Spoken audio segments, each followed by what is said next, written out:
歡迎嚟到冰島之旅嘅最後一站 Reykjavik。我哋今日由間歇泉出發，首先會去到 Kerry 火山口湖先，之後馬中瀑布，同埋去今次冰島嘅第3個好平民化嘅溫泉 Secret Lagoon。午餐我哋選咗 Farmers Bistro 蘑菇農場。今日臨時報咗個 Lava Tunnel 嘅導賞團熔岩隧道，之後我哋就會返去 Reykjavik 睇下哈爾格林姆教堂同彩虹街。Day 12我哋主要圍繞住市中心嘅景點，之後下午就回程去到機場，去到我哋嘅下一站芬蘭嘅赫爾辛基。我哋即刻開始今集嘅行程啦。今日黃金圈周邊天氣都係下雨天，我哋嘅行程都有少少調動，真係都要睇住個天氣預報嚟走位。間歇泉出發後第一個先去嘅係車程約40分鐘嘅 Kerry 火山口湖。呢度泊車就唔使停車費用，但係登上火山口湖就要門票，成人一個人要700冰島克朗，小童就免費。門票資訊會放喺下面資訊欄。位於冰島南部格里姆斯內斯地區，係冰島最令人歎為觀止嘅地質奇觀之一。呢一顆璀璨嘅藍色寶石係西部火山帶嘅一部分。該火山帶仲包括佐雷克雅內斯半島同朗格冰川。Kerris 僅有6500年的歷史，係冰島3大最著名的火山口之一。火山口深約55米，寬約170米，直徑約270米，由獨特嘅紅色火山岩形成。我哋都試下即席嚟個環湖跑熱下身先。下站我哋嚟到馬中瀑布，呢個都係算一個小眾嘅景點。雖然佢冇琴日嘅黃金瀑布咁壯觀，但係大家有時間可以坐喺瀑布邊散步同欣賞，係下佢瀑布水勢。佢嘅冰島語名叫 Faxi， 意思為馬中，正好生動地形容了瀑布中毛般嘅綿密水勢。我哋仲可以沿住山路行過去瀑布旁邊，超近距離欣賞呢條瀑布。而係正面影佢嘅時候，就好似被一條綿長嘅瀑布包圍住咁。今次我哋一共安排咗3個地熱溫泉浸，分別一開始高檔嘅藍湖溫泉，之後到中檔嘅米湖溫泉，到今日去嘅 Secret Lagoon 就係一個好大眾同價錢親民嘅地熱溫泉。呢個溫泉都真係歷史最悠久嘅溫泉游泳池，係1891年嘅時候就開業啦。附近成個區其實都有天然嘅地熱泉，所以路途中都會見到天然形成嘅溫泉池，而呢度就吸引附近嘅居民。一開始嘅時候，有當地冰島人喺裏面游水同開游泳班，慢慢發展成現代嘅 Secret Lagoon， 基本設備都有，而且環境乾淨整齊。大家唔好見佢啲水咁深色，以為唔乾淨，其實佢水中溫泉是有硫磺同其他礦物質，浸咗對身體同皮膚好，而且你仲會感覺到皮膚好光滑。今早一連睇咗幾個景點，而家我哋先去距離 Secret Lagoon 5分鐘車程嘅蘑菇農場食個午餐先。呢度附近仲有個番茄農場，都係好出名。睇下大家想食蘑菇定番茄多啲。我哋就選咗蘑菇農場，但都係要記得預約咗先呀。而呢度出名就如其名蘑菇，我哋就叫咗個三文魚，同叫咗個麵包蘑菇湯，放題食下。本身我哋預約咗個 Lava Tunnel 下午5點，但今日我哋行程進度比預期就快咗，就即刻試下打去睇下可唔可以改早啲個團。點知又真係可以提早到下午3點半果團，於是我哋即刻飛車過去，好彩又真係趕得到過去。我哋落咗車即刻衝入去報到，之後着好咗裝備，就等領隊同大家做個簡單 briefing。我哋一行人就準備出發入去呢條熔岩隧道探險啦。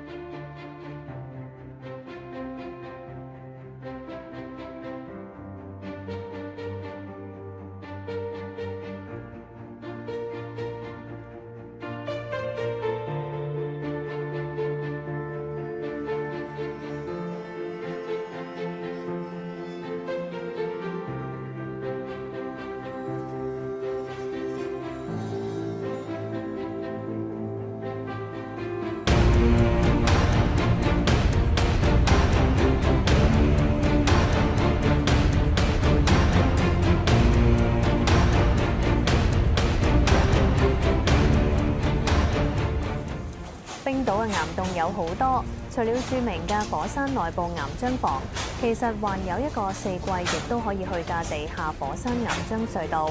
呢個岩漿隧道嘅冰島名字叫 Raufossella。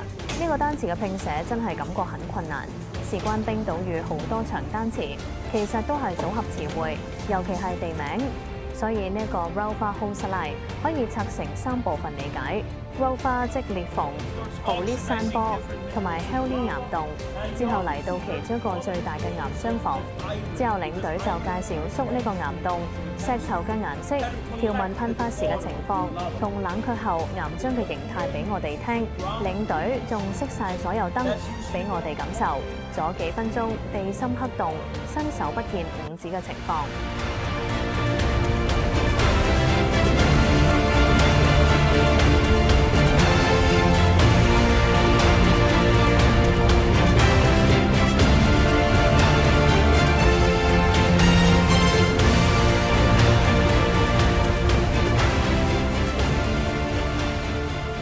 經過呢11日嘅環島之旅，我哋終於返到冰島嘅首都雷克雅維克。見到3線嘅車道，即係代表我哋已經返到嚟市區，代表嚟到行程嘅尾聲啦。但呢2日我哋仲有行程嘅。今日我哋會行一行首都2個最出名嘅景點，包括第一個就係哈爾格林姆教堂同埋附近嘅彩虹街。如果大家睇過資料嘅話，應該都知道冰島泊車越近市中心係會越貴。但係都有一個地方就係例外，佢就係哈爾格林姆教堂旁邊嘅停車場，竟然係免費啊！我哋都好好彩，嚟到嘅時候等咗一陣，就有個人啱啱揸車走咗。我哋呢2日冰島泊車就可以唔使俾錢啦。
咁震撼嘅巨型管風琴演奏，係咪覺得好寫意呢？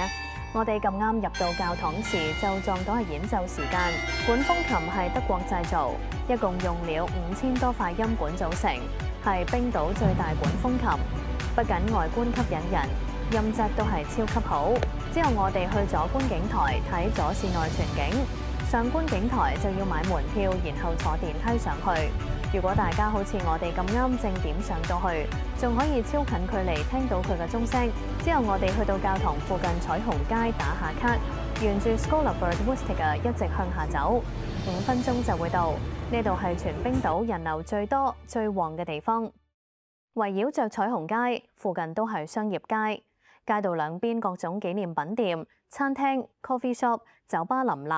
我哋就附近周圍行下，順便睇下今晚食乜好先。最後我哋由於食得太多麵包，最後都係選擇我哋民宿樓下嘅一間泰國餐廳，真係要有飯落下肚先得。同埋想講天氣一反，到 Reykjavik 就開始轉晴，為我哋行程畫上完美句號。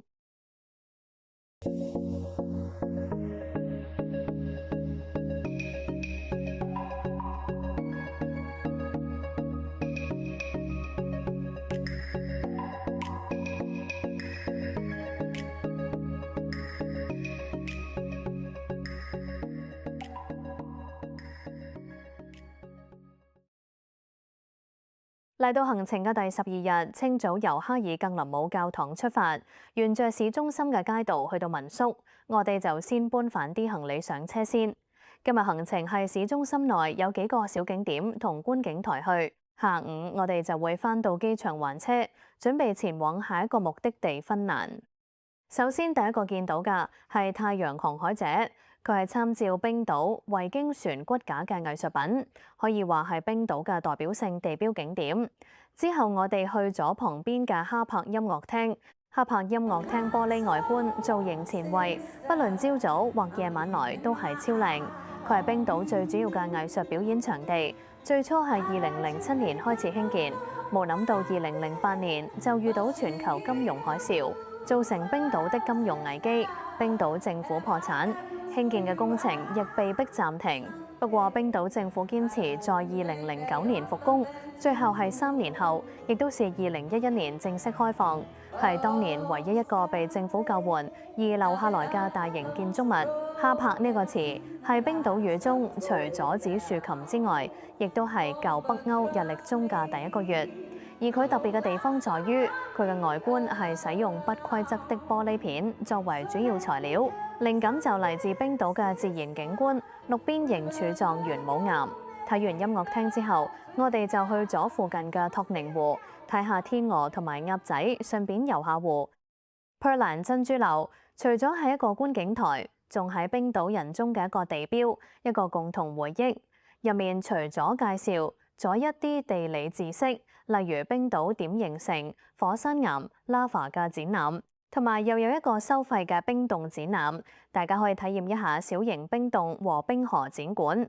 另一邊就係為天文迷而設嘅天文館，最近仲開設埋水展館，令到呢個自然博物館更加多元素。同埋上到頂層嘅觀景台，可以睇到冰島全景，旁邊仲有間賣好美味雪糕嘅雪糕店，可以買咗坐低一路食一路欣賞。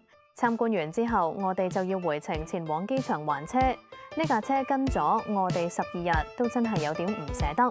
下一集我哋會去到今次行程嘅第2個國家芬蘭，我哋會專程去一去 Rovaniemi 嘅聖誕老人村找聖誕老人，仲會去平時睇書成日見同聽得多嘅芬蘭堡。下集嘅芬蘭之旅記得留意收睇啦，拜拜。